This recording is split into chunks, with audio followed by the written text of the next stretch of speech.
Okay, so welcome. It is May the 7th, and we are practicing somatic meditation. And today I thought we would focus on our body and open acceptance. I've been reflecting a lot. As many of you know, my mother's here right now, and I've been reflecting on our theme this month and particularly noticing or being curious about what it means to be open, what it means to be open to myself, to be open to my experience. Is it possible to be open to her? Is it possible to be open to my grandfather? And when do I shut down? Can I be open to the shutting down when that happens?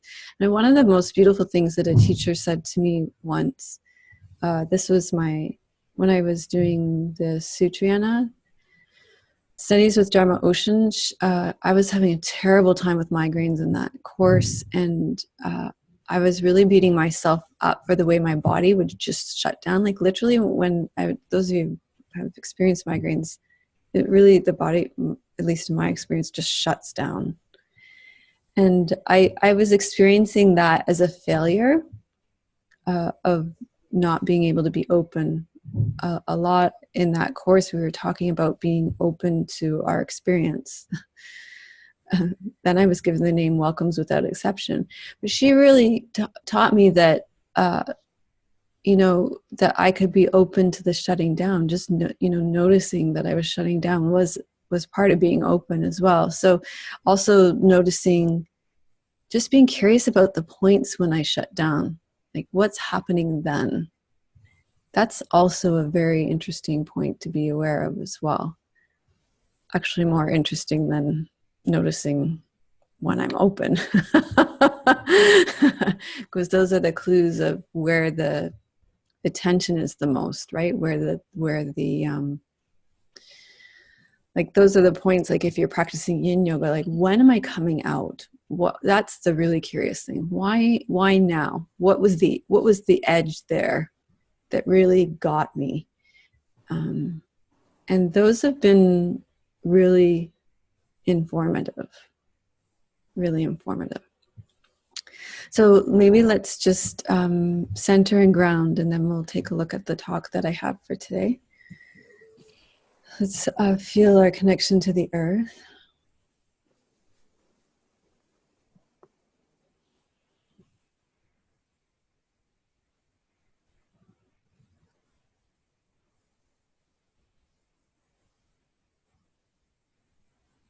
And allow the stillness, the stability, the groundedness to enter into your being, to support you to lengthen up your spine, open up the back of your neck, open up the back of your head, slight tuck in your chin.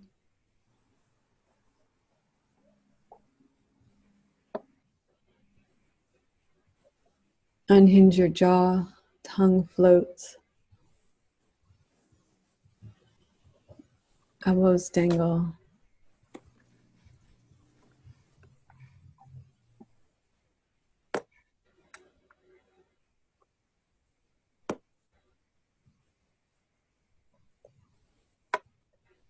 Notice what it's like to be present in your body.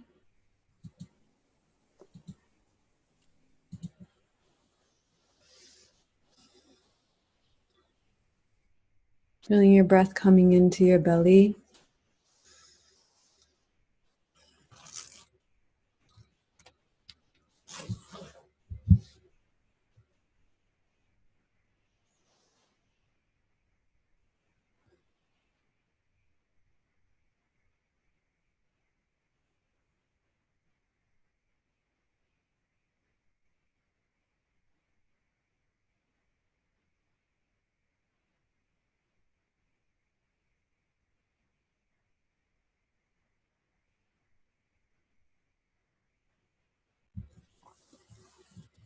Okay.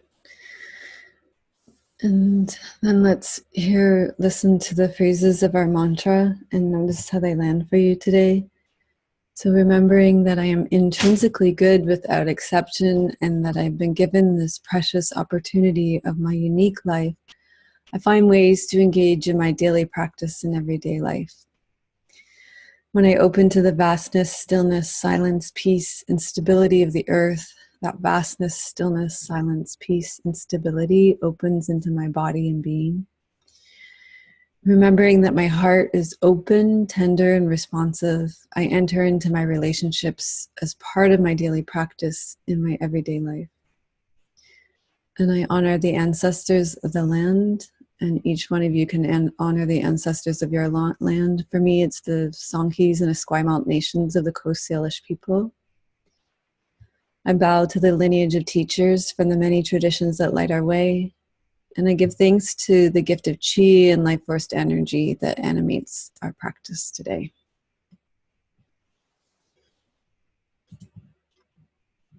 Okay.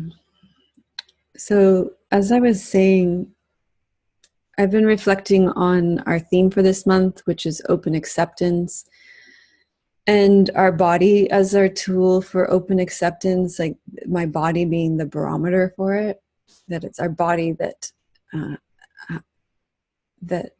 through our body we know whether we're connected to our true self, whether we are connected with the part of ourselves that's open and aware, whether we're connected to our experience in an open and kind, generous, compassionate way.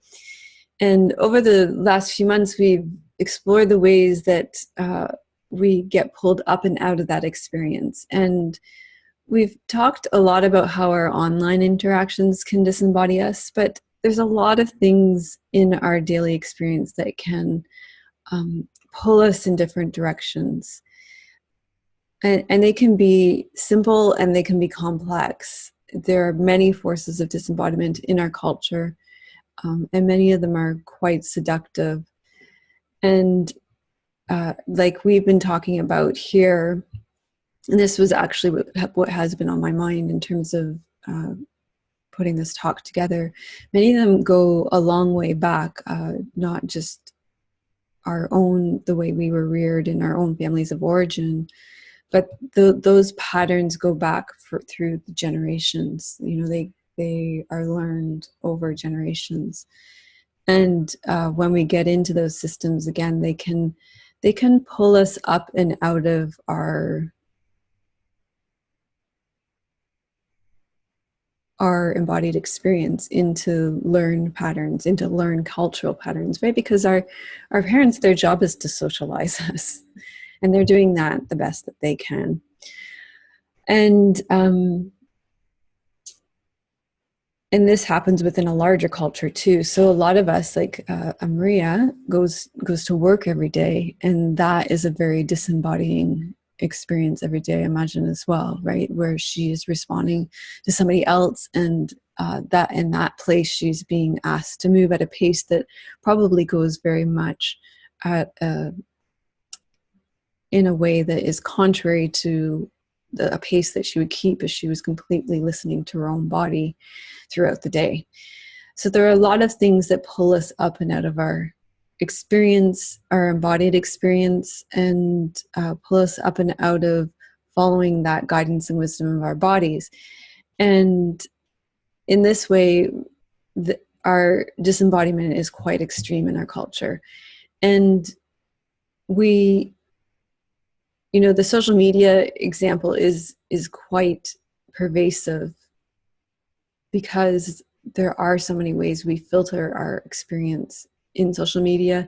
And I was thinking even just this morning about the way there are literally filters that we can put on our experience in photos, and even when we take photos, how we can literally change our experience, filter our face and such. But through the practices that we do here, we can find our way back to our body, where we can experience our body firsthand without a filter.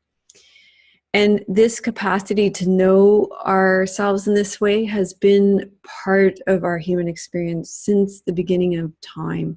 And it was part of our survival. Our survival depended on it. You know, Kate, you had a really interesting post today, and a lot of people have responded to it already, because I think it speaks to this deep ancestral knowing of the seasons, you know, of responding to the seasons. And I think about some historical fiction books that I read. I almost put this in my post too, but, you know, the way, if we would look at the way, you know, maybe trees would grow with thicker bark one summer, you would know that it was going to be a colder winter.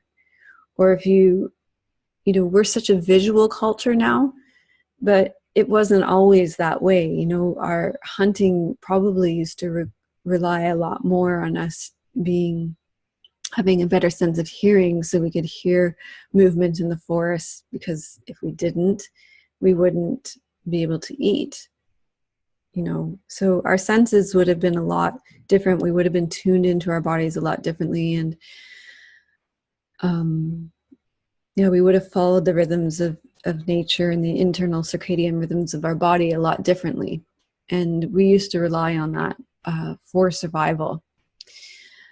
And when we connect with our body in this way, we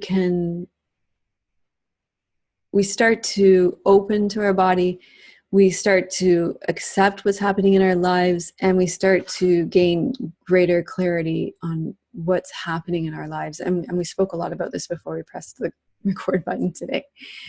So the thing that I want to say about this is that in my experience, and I know in many of your experiences too, that this deeply embodied knowing is the most important thing for your learning as a human being and for your development as a human being, because it holds all the keys for your own learning and development as a human being. So there's a story that Reggie Ray tells of the Buddha one time, and what happens was he was with one of his students, and his student says to the Buddha, he wants his Buddha to just give him all these answers to various questions. And basically in the story, the Buddha just says, well, that's really not how it works. And, you know, this morning I told the story of having a very similar experience with a friend who's also a yoga teacher, and sitting across from her, and her basically just wanting me to tell her, and I've had this happen actually with several yoga teachers.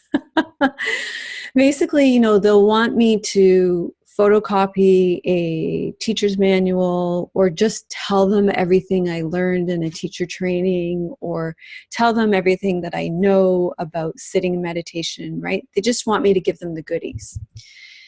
And it's like, that's just not how it works, right? It's not by being told that you get it. The teachings are important, but, you know, in sitting across from you in the next 5 minutes, I could tell you, okay, I could give you a rundown of the book on posture, sure, but it's not going to stick, and it's not going to make one iota of difference in your life. It's in having a teacher that's going to lead you through seated meditation and being taken through that posture again and again and again, experiencing it in your own body, checking it out if it's true for you, finding that seated position in your own body several times, that it takes its hold. And this is how we live today, right? We're used to looking outside of ourselves for the answers, and we're trained to do that. And there's various experts that we turn our power over to, and we ask them to show us the way. And in the world of social media and spiritual consumerism, right, where we pay people to teach us, spiritual materialism, the spiritual marketplace, and this happens with yoga and meditation all the time. Expertise and worth is often determined by the number of followers somebody has. And I'm pretty sure I talked about this last week, but I can't remember whether I talked about it in the morning or the afternoon. And this is a way of learning yoga and meditation, and it's a valid choice, but it's one that's going to give a particular outcome. Because if you take that path of learning, you're choosing to trust and learn outside of your own experience. And what happens is that you're watching somebody else's path unfold rather than experiencing your own. And then I think here are the words of our mantra are really helpful here, because that's why we repeat those words every time we come into our membership community, every time we come together, because remembering I'm intrinsically good, this points us back to our own true nature, which is the most important thing, without exception, and that I've been given this precious opportunity of my own unique life. Our lives are this incredible, unique opportunity, precious opportunity, and our lives are as unique as our thumbprints. So to follow the path of somebody else's life, it's not going to align. At some point it's going to feel uncomfortable. To learn and grow and develop as a human being, we need to be connected with our own experience. We need to know what's true for us, not what's being filtered through an expert teacher or a celebrity, including myself. And that's why here we talk about the 3 jewels, which are the Buddha, which is your own true nature, your own lived experience, the Dharma, which are the teachings, and the Sangha, which is the community which supports you. And when we offer the teachings, I hope it's clear that we offer the teachings as a big question mark, right? Take it into your life, test it out, see if it's true for you. They're never to be believed blindly, right? You need to see if they're true for you, because you are your own best teacher always. I'm pretty sure this is something I've said since the beginning of time when I started teaching. Your own embodied experience trumps everything, always. It's the most sacred thing. It's the thing to be trusted always. It is your guide in this life always. And it will protect you on your journey. And that's why I've chosen the practices that we do, but even those need to be put into question, because for me, I feel they are the practices that bring us into our own bodies in the best way. But that's for me, right? So for you, they may not be. That needs to be a question mark even, right? What are the best practices that allow me to arrive fully into my body, to experience what's happening and what's true for me, right? And it's just important that it's not mediated by experts outside of us, not mediated by our thinking mind, not mediated by the latest trends in our culture and social media, not mediated by what we think and by what we assume. Because the reason why we are meditating, the reason why we're practicing yoga, is to come into direct experience with our embodied experience, with our own true selves, with our own lives. And that goes back to our mantra again. Our own lives are our embodied experience, our relationship with those in our lives, and the cosmic body too. So the earth, the stars, the moon, the whole universe in which we live. And when we step out of our thinking mind, when we step out of the collective consciousness, we step away from all these so-called experts, we have a tremendous opportunity to come into direct contact with what is truly happening for us. And then there's incredible power in that. And this kind of opening into your body, it happens without thinking. And that's why it's so difficult to put what's happening for us into words. We open all our senses. This is why I feel the practices that allow us to slow down so much allow us to come into direct experience with what's happening in our body beyond our thinking mind, and that they allow us to touch into our experience. And like we've said so many times before, it's a slow and developmental process. So slowly over time, more and more of our internal experience becomes available to us, so that when we are in the world, as we're working, as we, because we can't always be in yin yoga or somatic meditation or yoga nidra, but when we are at work, when we are with our families, when we are relating to those we are in relationship with, when we are connecting in with the larger cosmic body, whether it be the earth, the trees, the sky, the animals, we can stay connected and open to our experience. This way of existing goes beyond any, in my experience, any kind of filtered experience that's available to us through books, through social media, through experts, and we are developing that capacity here, where this deepest level of knowing is available to us. And it feels really good to, we talked about that before we pressed record today, to have this kind of where the grip loosens and the clarity becomes available, to be able to view and understand our world from this place of greater clarity. It does really go against the grain of our culture and the collective consciousness in which we live, to be so deeply connected with our inner knowing, because it's really quite comfortable to be lulled into an amnesia or comforted by consumerist desires. There's a lot, we live in a very wealthy time. We are richer than the kings and queens of the past. And we have the nicest things. We are well fed. And, we have access to things that the richest people of the past never had. So we are kind of lulled into this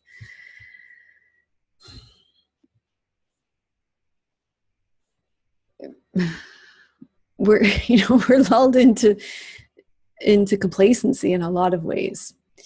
And yet, when we take the time to recover our humanness that is so ancient and so much more aligned with our genetic inheritance, it's so incredibly rewarding.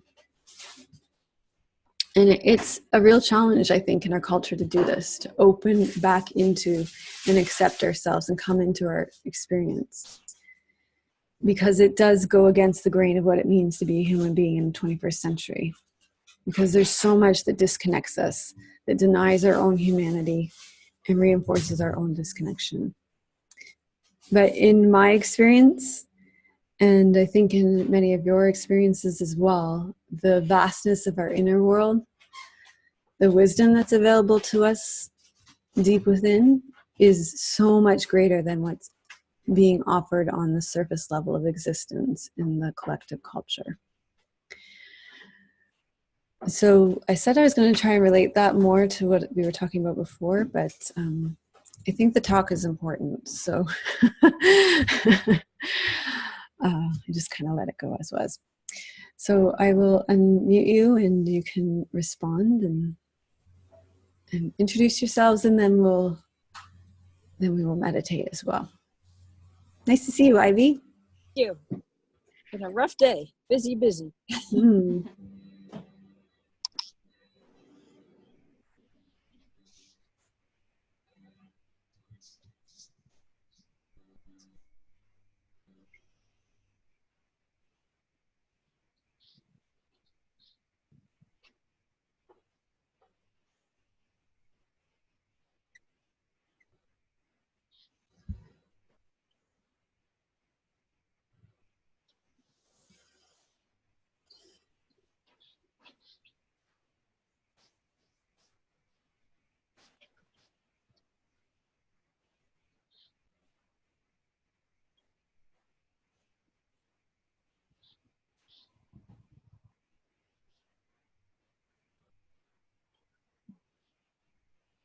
Are you all talked out from before? I think so. We talked for a long time before we pressed record.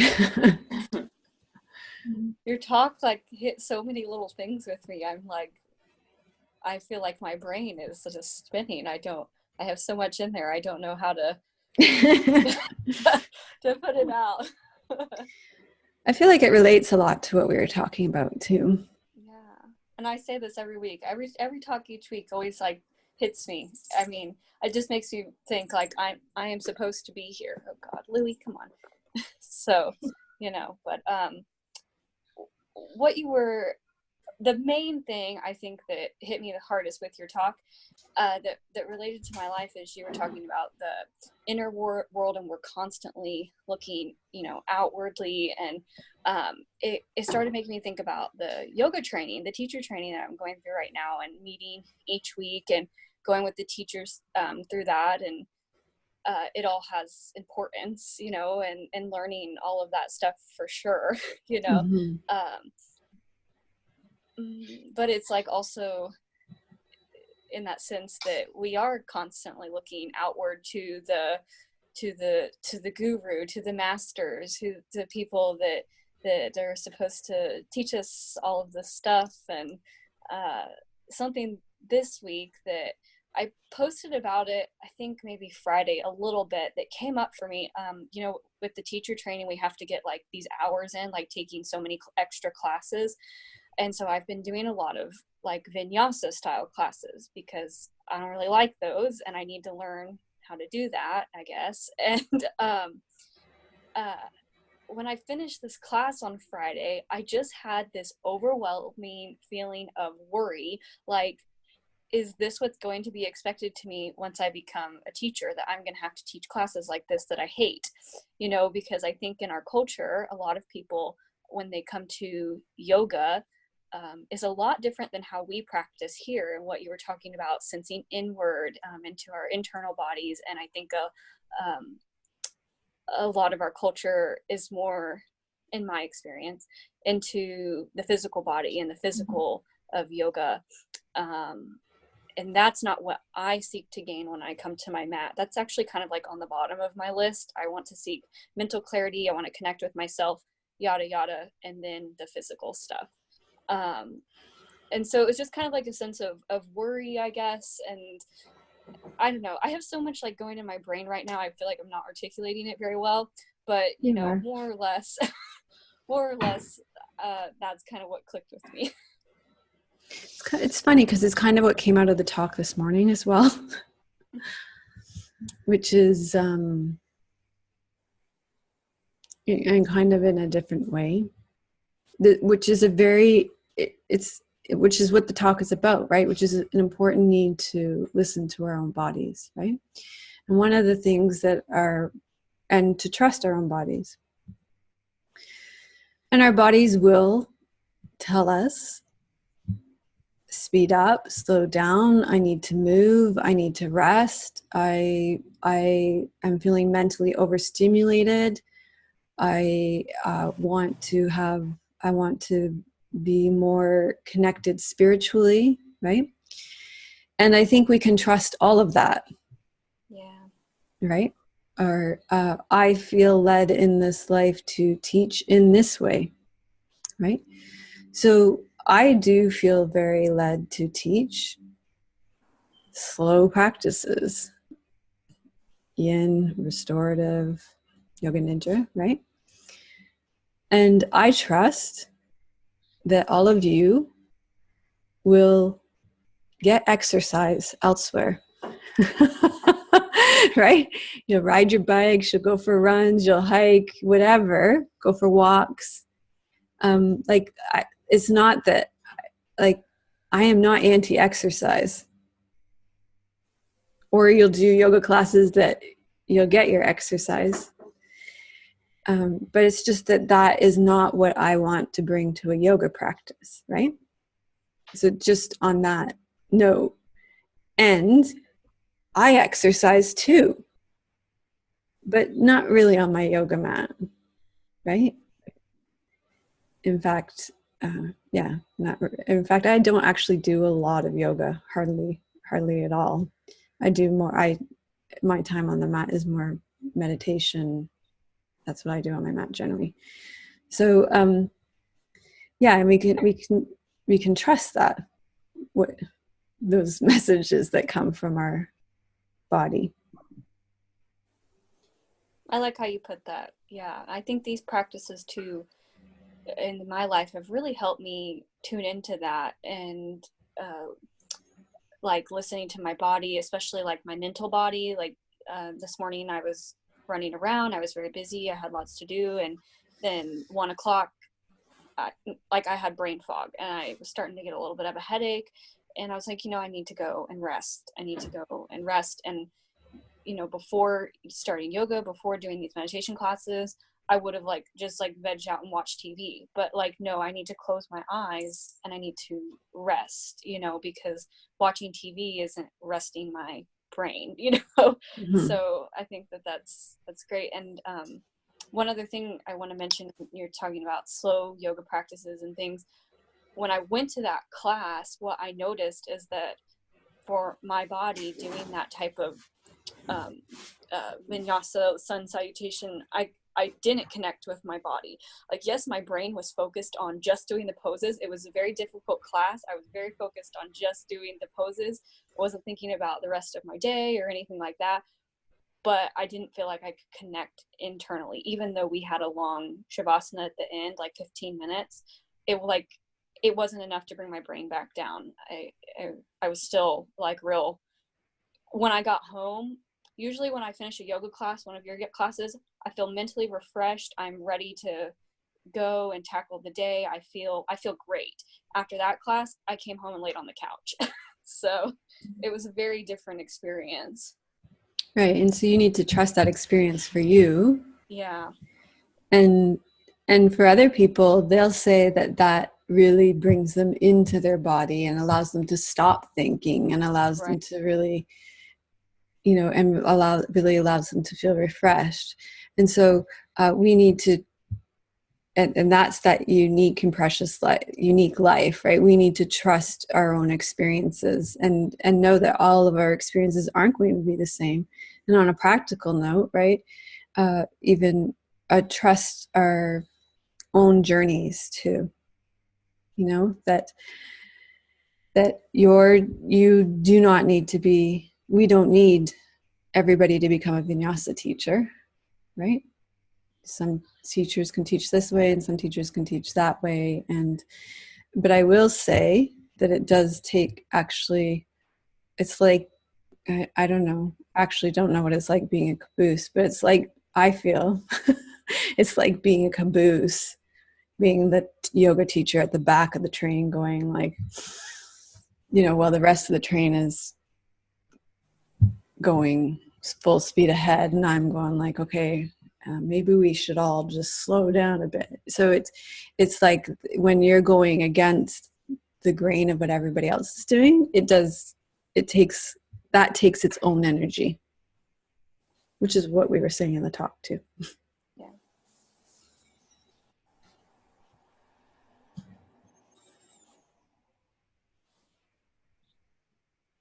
Yeah, what you just said about trusting the journey and our own journey, that's resonating with me.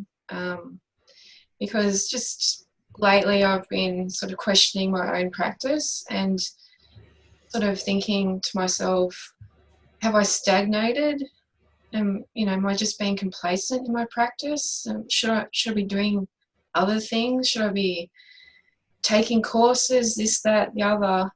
But there's this other part of me that says, actually, you're pretty satisfied, and it's what you're doing is fine. You're feeling good. So there's that going on. So it's learning to trust that quieter voice. Yeah. Mm. And it usually is the quieter voice. And on that note, we are coming up to that time of year where we will check in one-on-one on your practices too, which can be good, right? Just to, because that time is never prescriptive. It's usually just a time to get acknowledgement of that quieter voice, right? Yeah. And a time that allows you to just reflect on, okay, where am I at? What's going on? And that exercise in and of itself can be quite useful. Mm.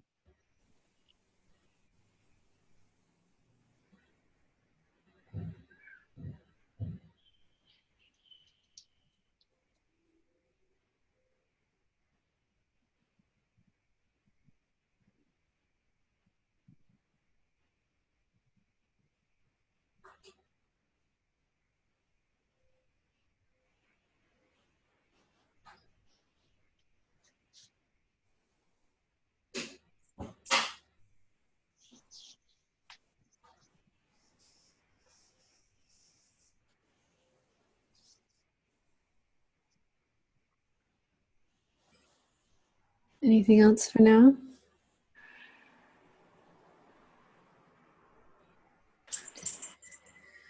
Okay, so let's go ahead and rest back then, and we'll do our Yoga Nidra and somatic meditation fusion. We'll just see how far we get through it. One thing I've been noticing, I mentioned to Maria, I think I'm talking too fast in them, so I really... Are you finding that, Maria? I don't think so. I mean... Yes, Kate says yes. Like if I'm at all anxious and I'm lying down, I'm listening to myself, I think it's too fast. Thanks, Kate. Okay. Not so much in the recording ones, but last week I felt like it went a little fast for me. But like I said last week, when I just relaxed and I just quit trying to do it, I felt great. So, I don't know. The anxiety one I thought went too fast. Have any of you done that one yet? I did that one, but honestly, like most of them, I fall asleep halfway through. So, I mean, and then I wake up at the end. So I didn't think so though. I mean, I did it twice, and I kind of liked it. Yeah, I feel like because I've changed them a bit lately, I feel like I have more to get in, and there's this sort of a bit of anxiety over trying to get it all in. So, in a certain amount of time. Yeah, but you guys all like the ending, and I don't know. I did. Yeah. I did. Yeah, I like the ending. Yeah. Yeah, so I think that trusting the having the more vipassana, not all shamatha, has been a good thing. Yeah. Okay, so let's go ahead. I am going to be talking more slowly, though, I think.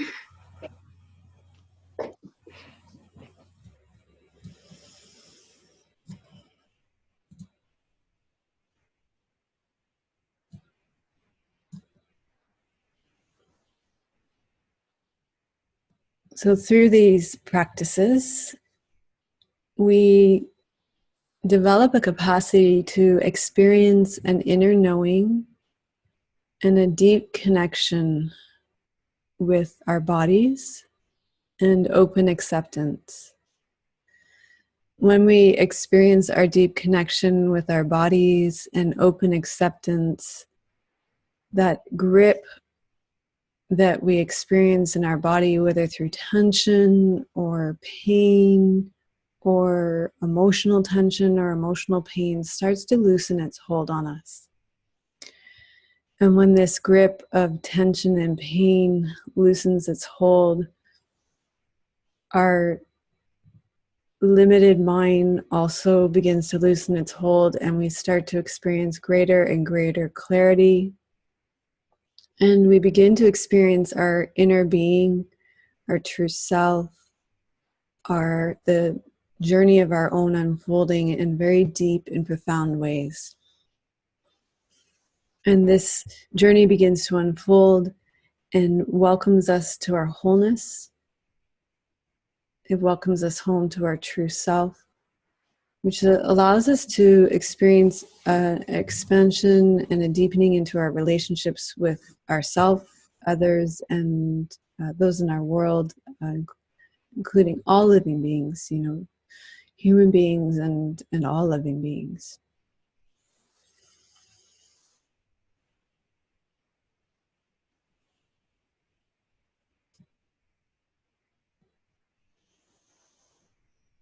So remember that comfort is incredibly important to allowing yourself to fully inhabit your body.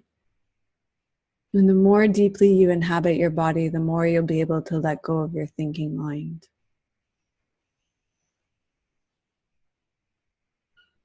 Feel the earth underneath you and allow tension to dissolve out of your body, surrendering it back into the earth.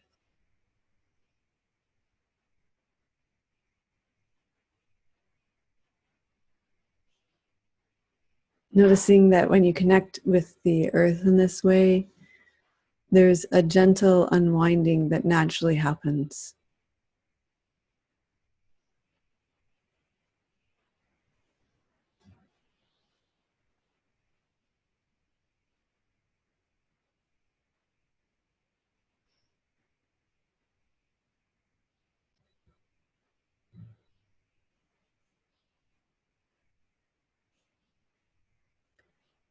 Know that you have an innate capacity for relaxation and let go of thinking.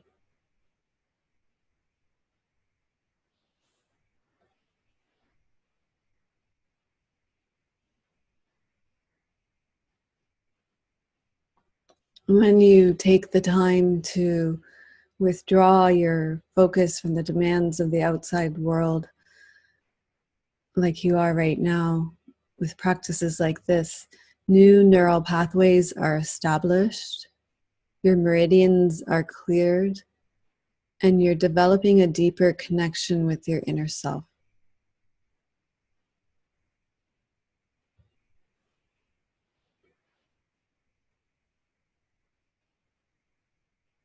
Feel the support of the earth underneath you.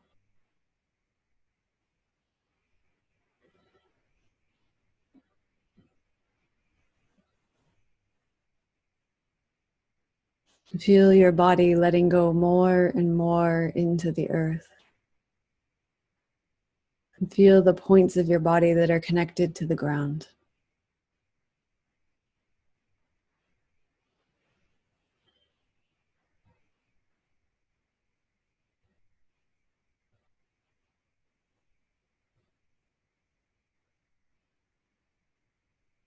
And from your back body, let your awareness float up to your front body, noticing the space all around you in the room.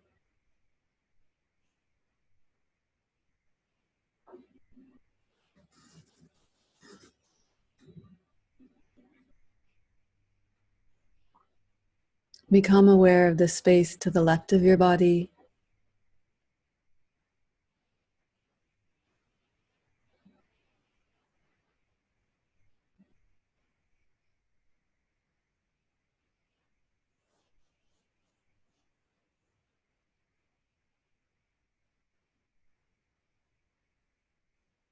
gradually shift your perspective to notice the space on the right side of your body.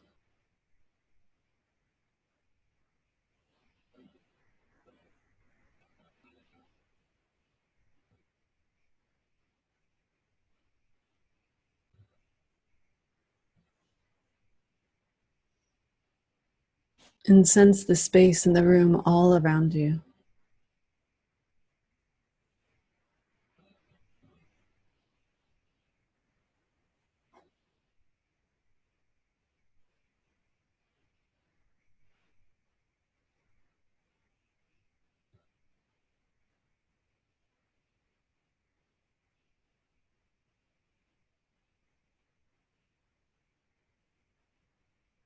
Feel your breath at your nostrils.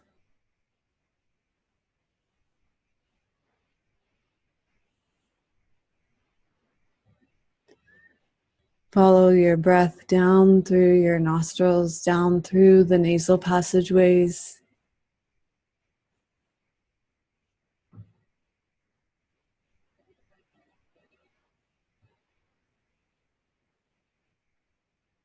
Opening into soft throat, hollow throat.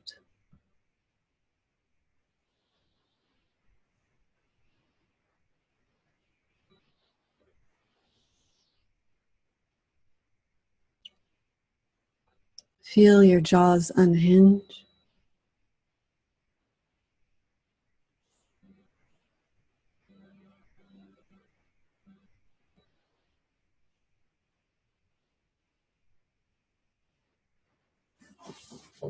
Notice the softness of your mouth and the moisture in your mouth.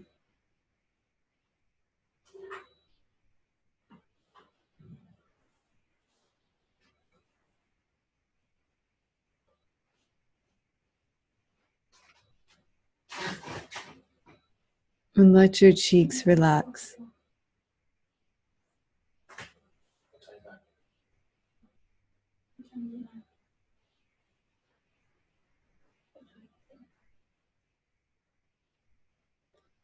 Let attention flow from your cheeks to your ears.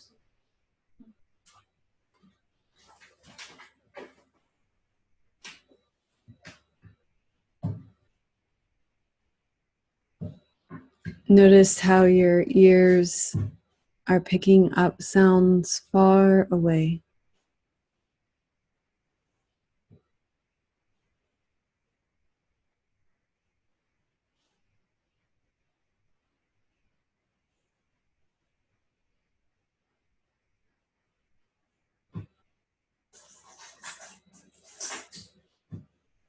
And gradually allow them to pick up the sounds closer in.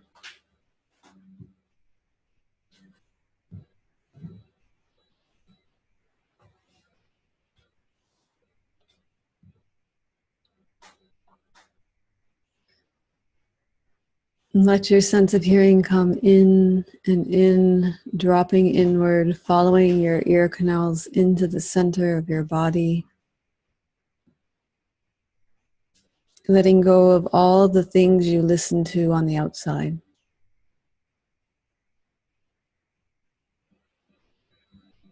Let this mark a time and a transition into a time of deep inner listening.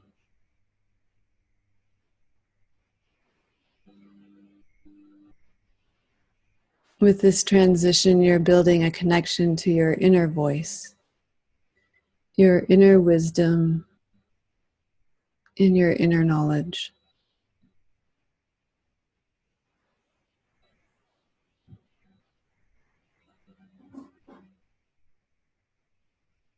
From ears to eyes, let go of all the ways you track and scan your outer world.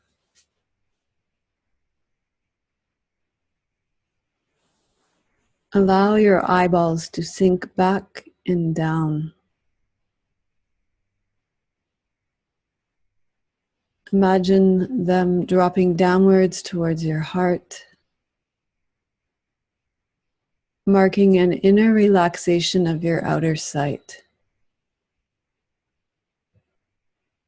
Letting go of the ways your eyes flick from one thing to the other outside of you.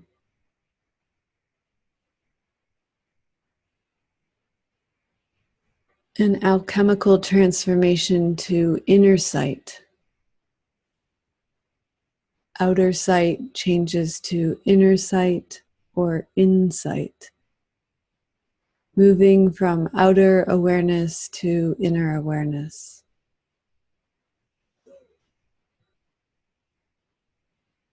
Your inner vision can reveal things to you that your outer vision cannot.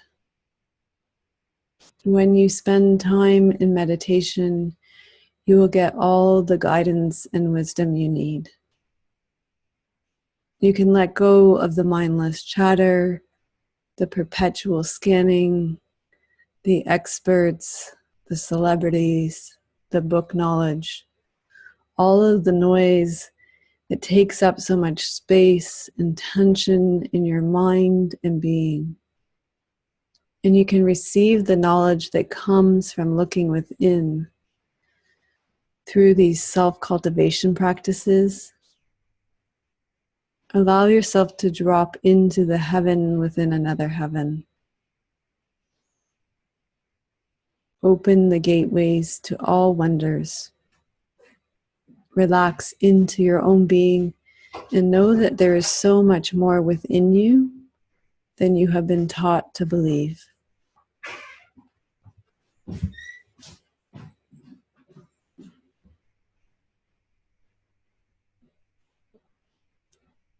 Become aware of your skin.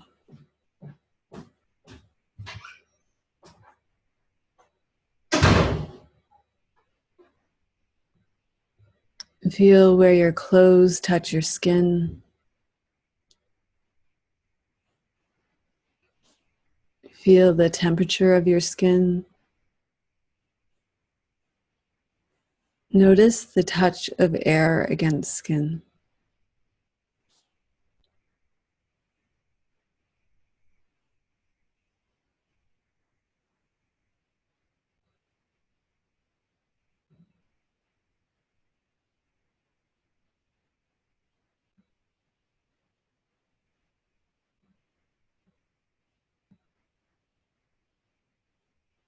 Breathing in through all the pores of your skin, like an amphibian, absorbing oxygen deep into the tissues.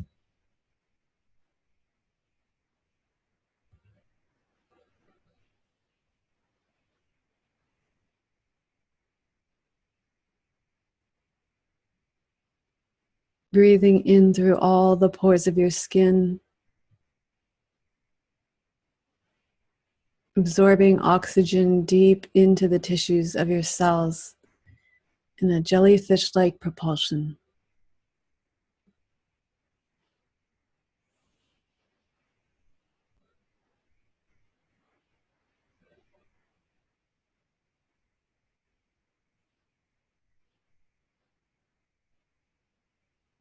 All 5 senses wide open.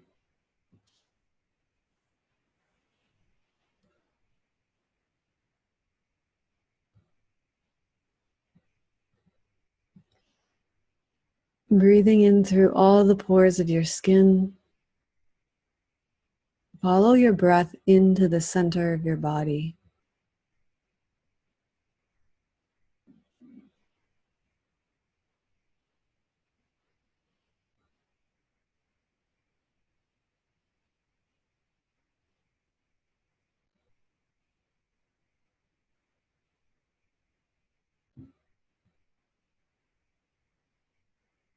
Breathing in through all the pores of your skin.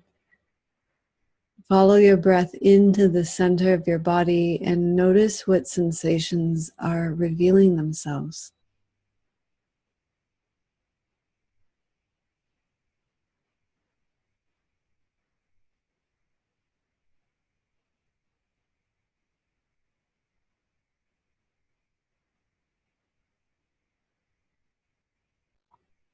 Breathing in through all the pores of your skin.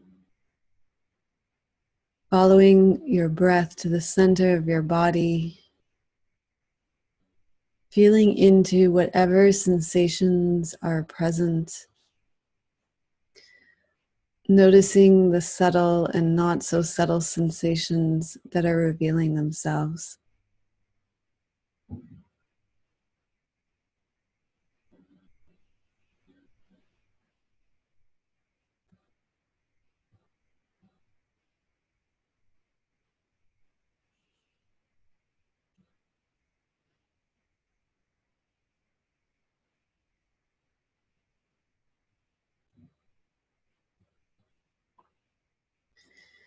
Breathing in through all the pores of your skin, following your breath to the center of your body,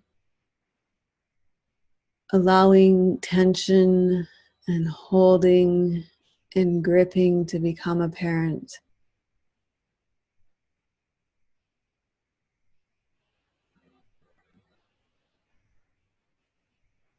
And as you become aware of the tension, notice that that tension doesn't stay the same, that it begins to shift and change and relax and dissolve and drain down into the earth.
We're going to circulate your consciousness through your body now.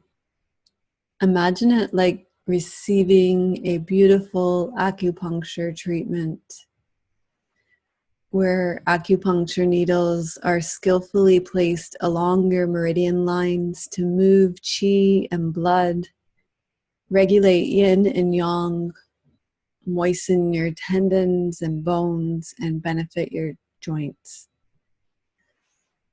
So as you move energy through your body, you will enter a state of consciousness that is both deeply relaxed and highly attuned and alert.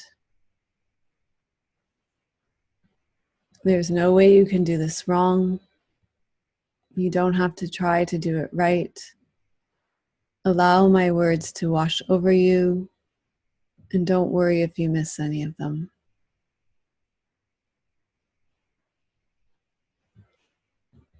Feel your breath in your belly.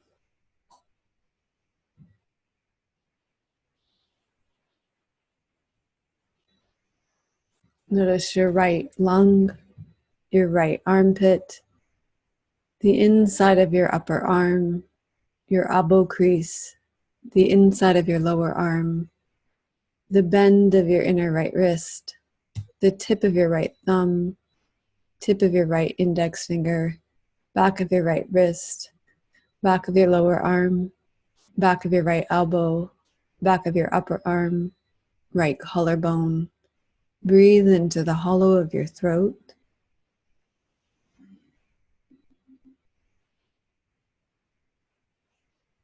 Feel your breath at your nostrils.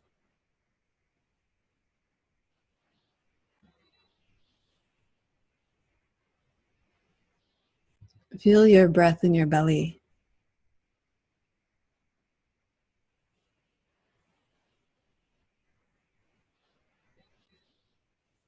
Notice your left lung, your left armpit, the inside of your upper arm, your left elbow crease, the inside of your lower arm, the bend of your inner left wrist, the tip of your thumb, the tip of your left index finger, the back of your left wrist, the back of your lower arm, your left elbow, the back of your upper arm, your left collarbone.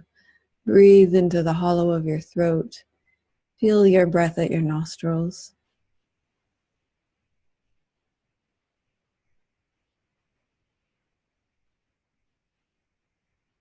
Become aware of your right eye, your right cheekbone, the right corner of your lip, your right jowl, the right side of your throat, your right collarbone, your right rib cage, the right side of your belly, the top of your right leg, your right kneecap, your right shin, the top of your right foot, the tip of the second toe.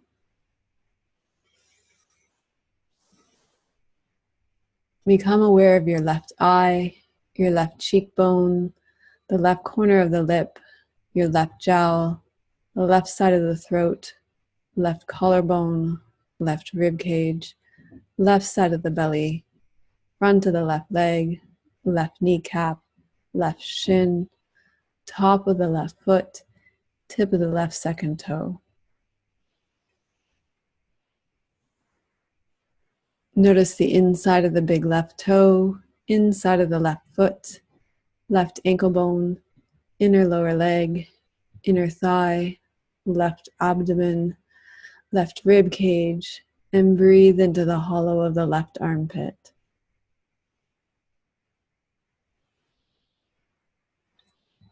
Become aware of the inside of the right big toe, inside of the right foot, right ankle bone, inside of the right lower leg, inner thigh, right abdomen, right rib cage.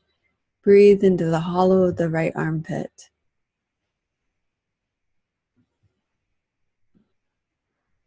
Breathe into the heart center.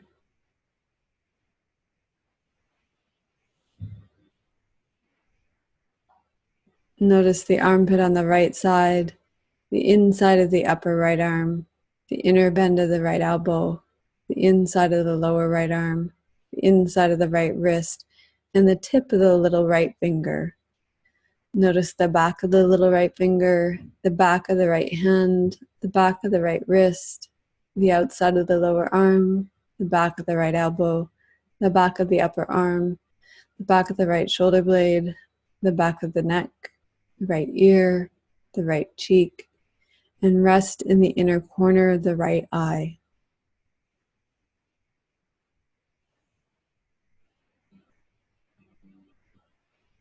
Breathe into the heart center.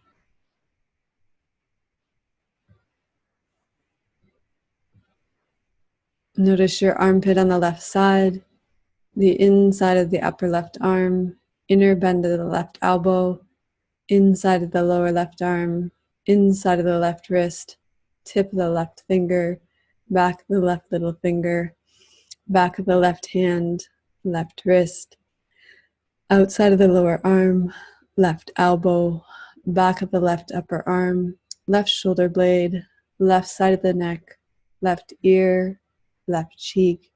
Rest in the inner corner of the left eye.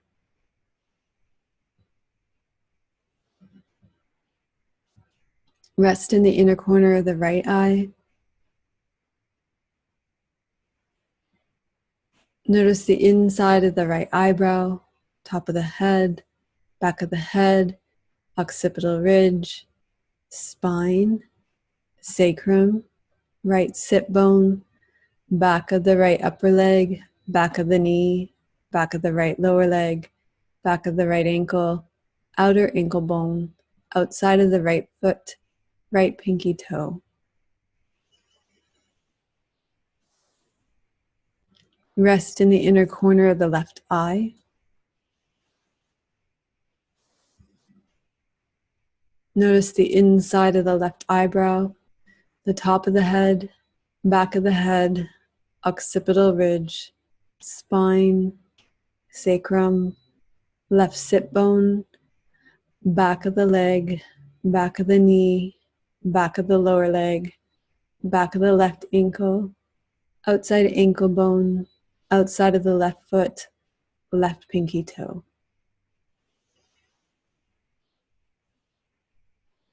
Notice the bottom of the left foot, inner ankle bone, lower left leg, inner thigh, left side of the belly, left side of the rib cage, left collarbone.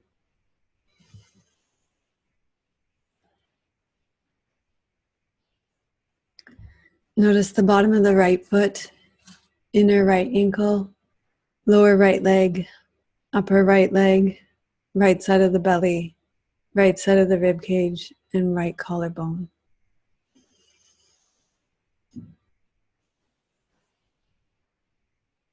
Breathe into your heart center.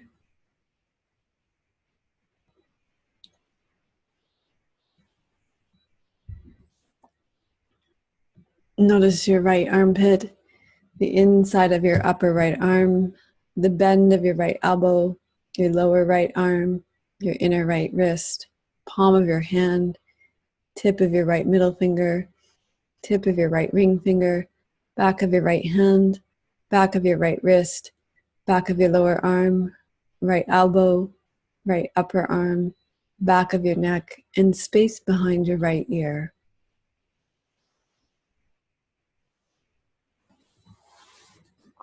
Breathe into your heart center.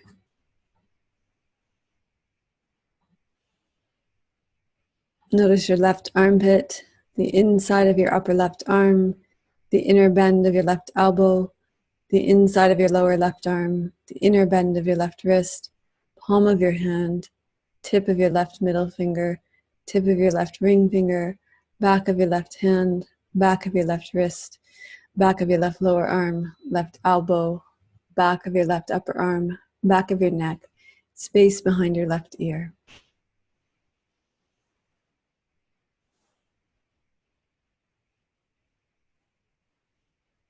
Notice your left temple, your left ear, top of your left shoulder, left side ribs, left side waist, outside of the left hip, outside of the left upper leg, outside of the left lower leg, outside left ankle bone, and left baby toe.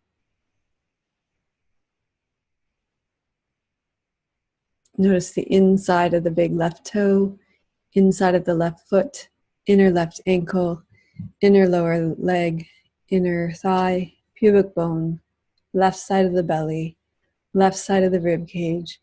Breathe into the hollow of your throat.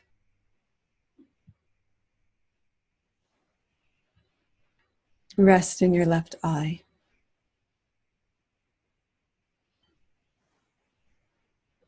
Notice your right temple, your right ear, the top of your right shoulder, right side ribs, right side waist, outside of the right hip, outside of the right upper leg, outside of the right lower leg, outer right ankle bone, right baby toe.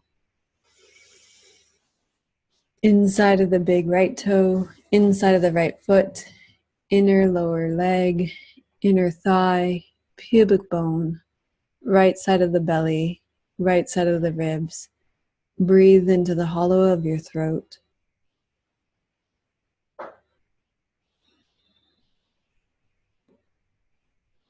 Rest in the right eye.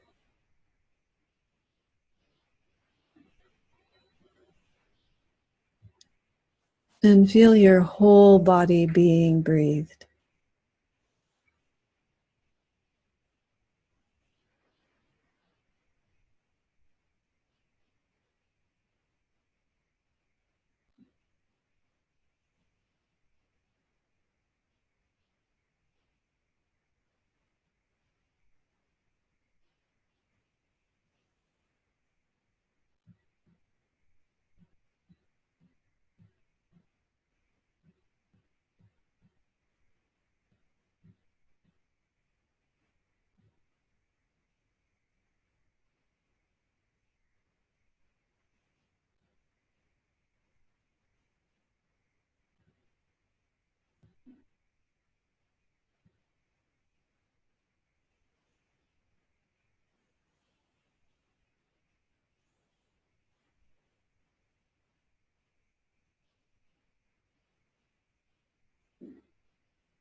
So take your time and check in with your body. And when your body feels complete, you can sit back up.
So it is 1 minute until our agreed upon time for completion. So if you need to step away to look after children or any other obligations you have, no hard feelings whatsoever. Just you can just end your time here.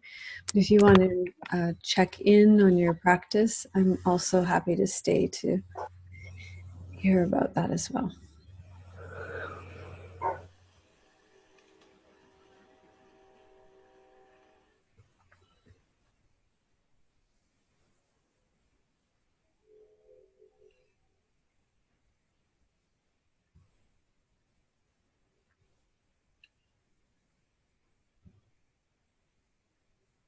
I think this was the first Yoga Nidra type of practice that I've done where I really felt the energy in my body.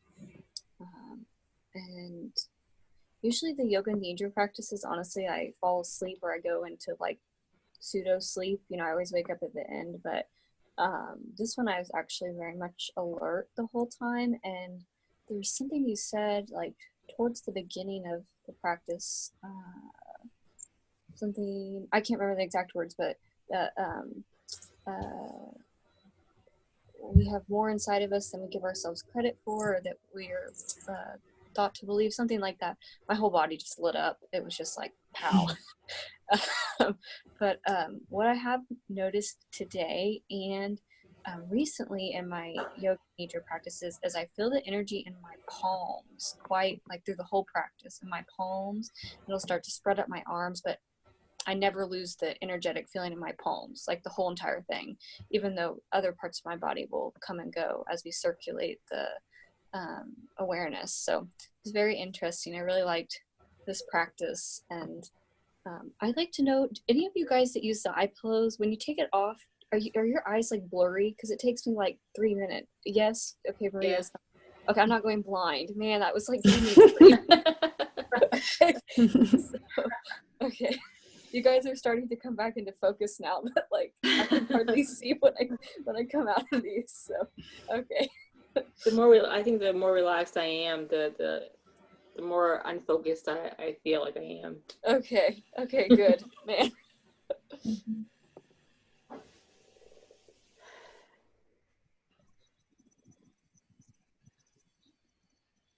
Your Reiki lady is gonna teach you level 1 and 2 and 3 and give you your attunements and stuff.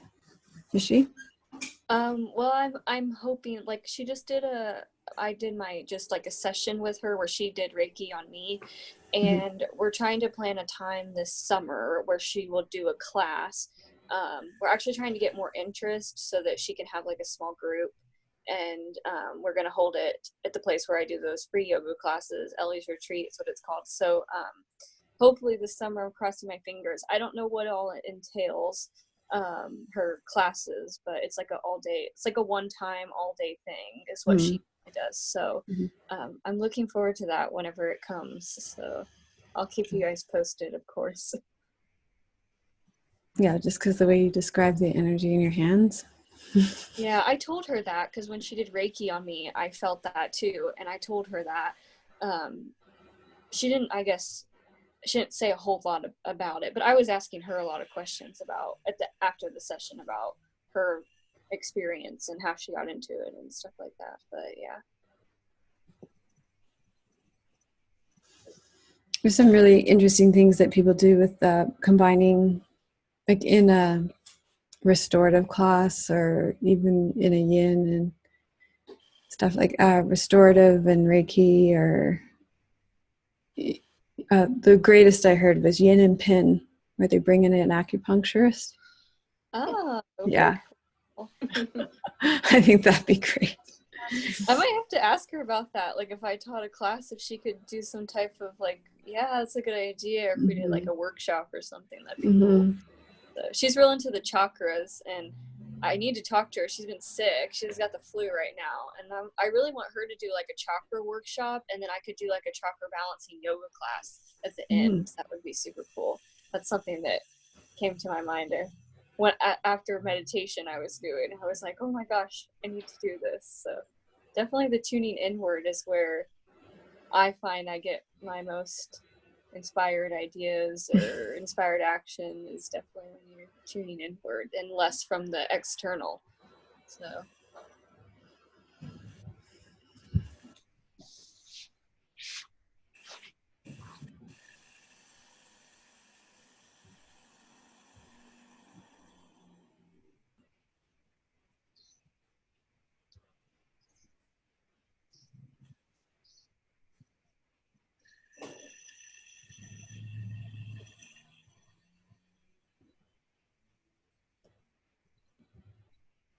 This was a really soothing practice today.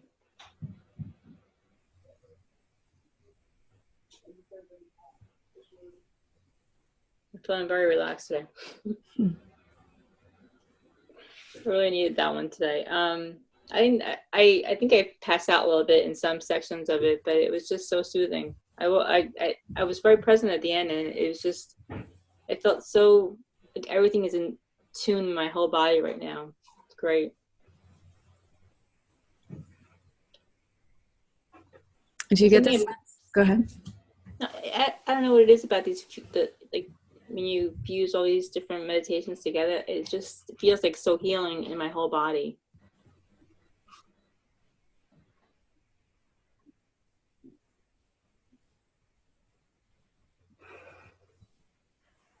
I feel like it's clearing the meridian pathways of the nadis. Does anybody else really feel like that's happening? Yes. Yeah. Okay, Madeline's back for the second time today. Yeah, from hours ago, like after the practice, my whole pelvic area, hips was readjusted when I was standing.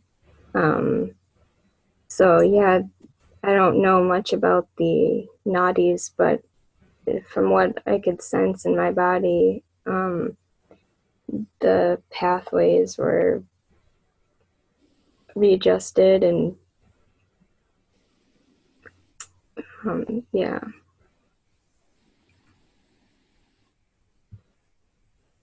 I think that's the value of, I mean, when we did the yoga nidra training, she talked about using the same ones over and over and over again with your students. I think that's the value in doing that. And we're using the main TCM, the traditional Chinese medicine meridian pathways.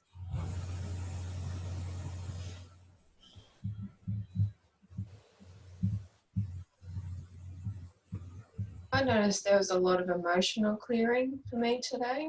Sort of, yeah, it kind of overlapped into like a somatic endpoints. So yeah, like I feel very clear in my body. The emotional stuff, that's what's sort of more prominent today. That feels like, yeah, there's just been an unblocking there.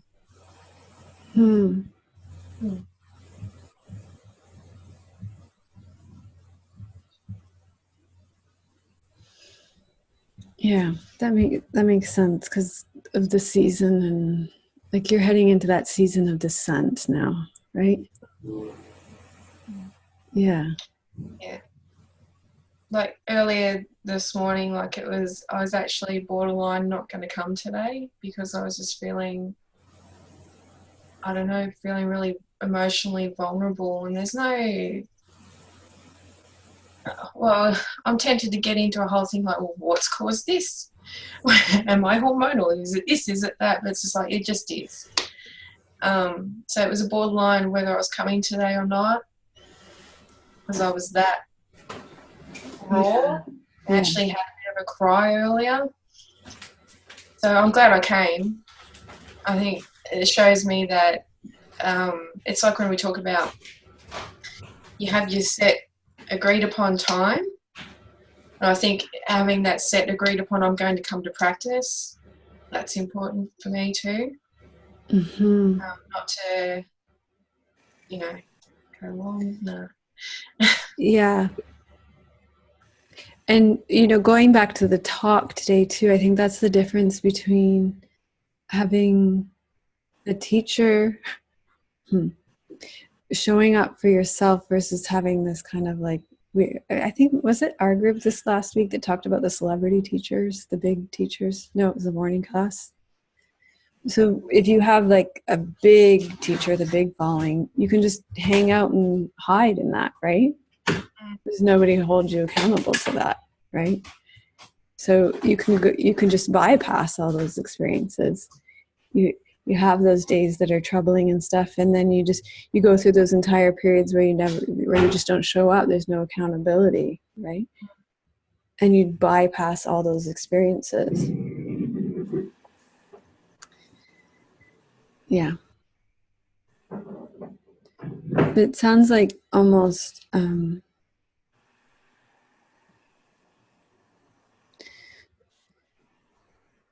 I know something that's been happening for me recently is that in attending to the real vulnerability or the tenderness in my body, like things will come up, especially around the heart center. And I'll think, oh no, oh God, oh no, oh God, not this, right? and yet, recently, it's like that Jack Cornfield thing, like nobody's died on the meditation cushion yet. Yeah. And so what I have been finding recently is that I can what's been happening is, and this hasn't happened like in just one meditation session. This has happened, I'm talking over like a number of weeks, right? Okay, so there's that experience there in the rib cage again. And then eventually it draws me up into the heart. And then I'm in the heart and there's this, whew, it's really heavy and but then it's like, it's just heavy and it's really tender and it's like, it's got that quality of grief to it. And I'm with it. And eventually, maybe it stays and stays and stays, or maybe it shifts. Sometimes it does, sometimes it doesn't. And I don't die. And like there's a real kind of confidence and inner strength that comes from that. Right. That I think is somewhat similar to what you're speaking to, which is that were you to go into the whole story, right, and then figure it all out and hide from it, then it almost takes on its own life, versus you come at the agreed upon time, you come into your body and you attend, and it is what it is. And it's not that it's comfortable, but it's also, there's an inner confidence, I think, that develops from attending in that way, especially with that kind of emotional vulnerability, tenderness and tension, or edge is the word I'm looking for. Does that sound accurate? It does. Yeah. Just kind of like what will be, and I've cried at like probably a dozen of these meditation classes with you guys. So, it's, I think at first, I think my very first meditation class last year, I like bawled my eyes out with you guys. But after a while, it's like you realize this is a safe place for whatever comes up, just comes up. It is what it is, and we meet you where you are and you meet us where we are. And yeah, I think that's really special. And what's special about our little group here is we can just be with our experience wherever we are, wherever we are in the world and wherever we are in our life and in our emotional body, and just work through that and be support for each other, or just to be with our own unique experience on our mat. So and I think bringing it back to the talk today too, which was opening and accepting our own embodied experience. To it's part of that is trusting in the timing of our own body too. The part of this, the slow and developmental process that we're undertaking here with meditation, is that over time we learn to trust in the way that our body reveals what it reveals. You know, that we know that our body has its own unique timing as well, and we can trust in that timing.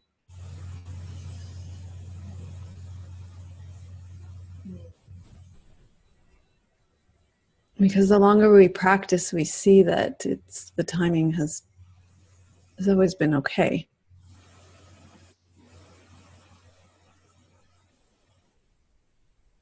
Or that it's served us ultimately in our overall human development, I think.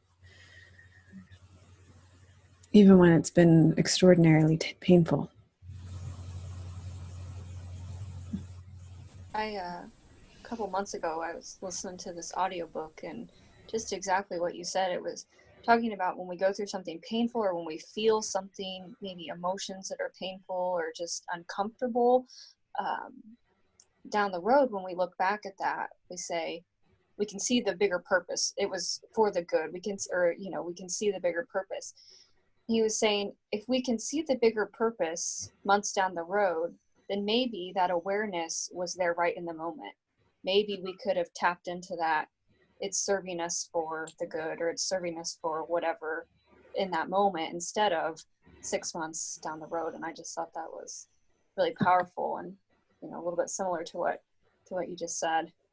Right, which is what Michelle was originally saying, which Right. was what you were tapping into, that present moment experience of. Right. Yeah.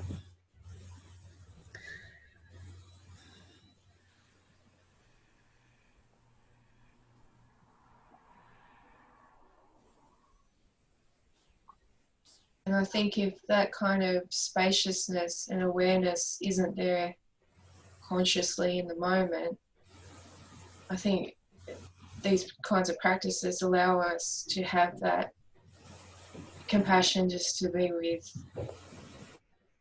what is there. So like if I'm like, well, this is really hard, this is extremely painful and I hate it, you can have compassion. Well, that's what it is. Yeah. That's what I feel. Instead of trying to force, well, actually, no, I should get into this and find out what's wrong and push past. It's like, no, take it back to what's happening right now.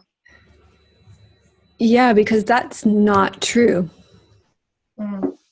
Right? Actually, what's true is what's happening. Yeah. Mm.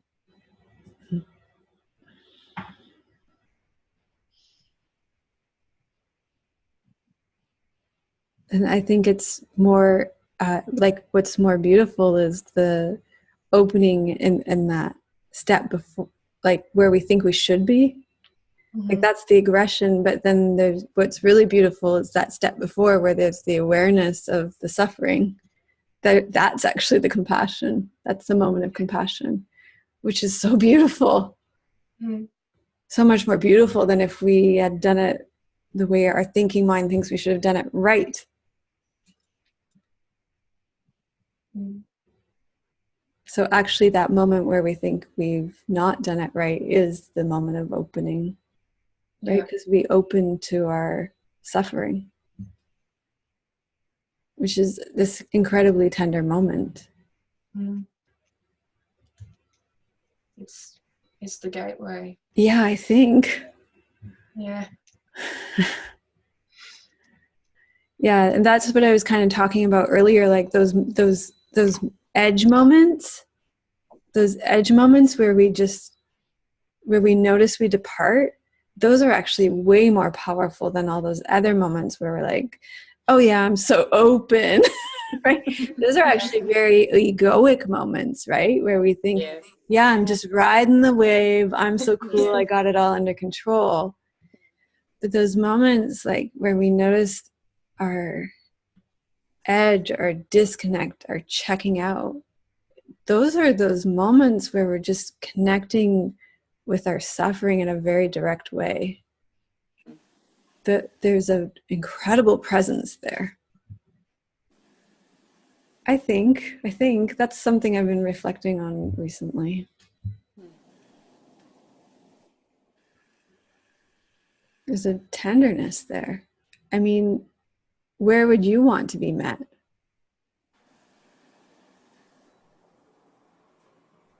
I mean, it's nice to have acknowledgement in our glory moments too, but yeah, you want to be met in those vulnerable spaces. yeah, I think. Yeah.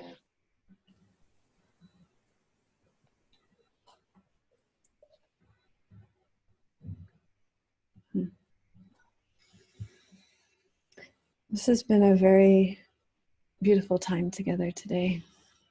I just, my heart space feels very unencumbered. What's that word in Sanskrit that unstruck? Is it on the one that translates as unstruck? It feels that way right now, unstruck. Is it anahata? Anahata? Is that translated as unstruck? I think so. We'll Google it. Look at me. It's more important that I feel it directly, right? Yes. Than know it intellectually, then name it. Yeah.